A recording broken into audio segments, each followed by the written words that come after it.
What's up, guys? I'm at Gillette at Gillette-Ranch. I was picking up a bunch of stumps and roots and all types of wood that's popped up from the disc. Dad's back there discing in the background. I decided to take a break from bending over and lifting all that stuff. I decided I'll go ahead and rake the pond. I haven't done that in about a couple of years.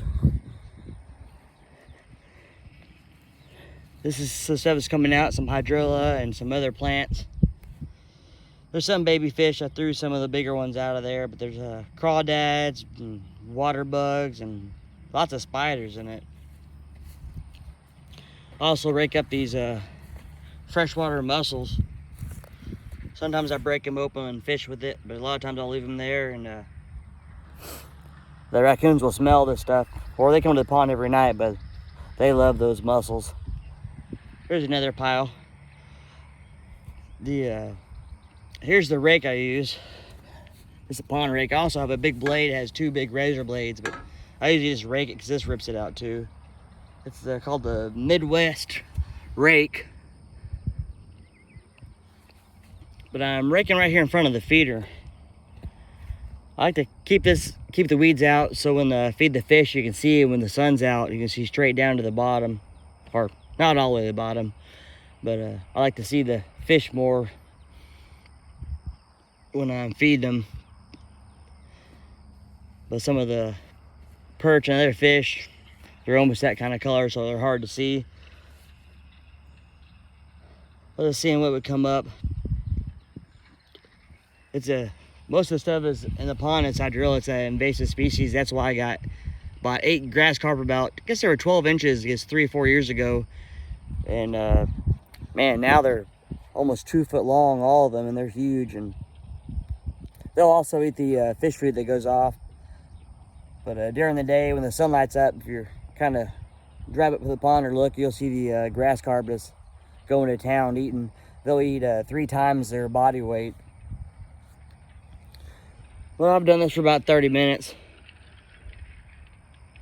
I like switching back and forth between stuff out here. When I get tired of doing one thing, I had to stay busy doing something else.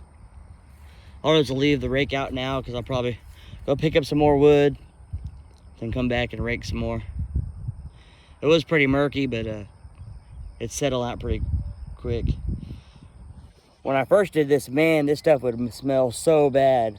But since we add beneficial bacteria, muckway, and pond clear and stuff like that, it eats most of the junk that dies, so it doesn't smell as bad. It's been a few weeks since I added the beneficial bacteria, so later today, I'll mix up some batch and treat the pond with some beneficial bacteria. I haven't done it since the last 2 big rains. The last rain we had almost 2 inches, it was 1 3/4 inches. The one before that, it was 2 inches we got. So the pond's staying clear. This pond has only been low when we first bought it 10 years ago. You could probably walk out there, I guess 15 foot. Then right across here, you could walk straight across. That's when we first bought it. And a few years ago, it went down pretty good. I guess about 25 feet out that way and about 16 foot from that little peak. And me and Dad graded and ran the box blade and dug them down about, over there it's about 8 foot in the center, and over there in the fingers, and other areas it's about 10 to 13 foot right out here. I need to go ahead and bring the weed eater out here and DR trimmer to cut up that briars and thorns and all that crap that grows over there. I like to keep it clean around here. Usually when I have stuff growing up like that, there's a bunch of snakes in there. I don't care for having too many snakes when kids come out here fishing. There's not too many. Most of the time they're just diamondback water snakes, but other snakes come in here to grab some frogs and fish. But head back over and pick up some more stumps and wood and junk like that. All right, guys. See y'all in a little bit. Have a good day.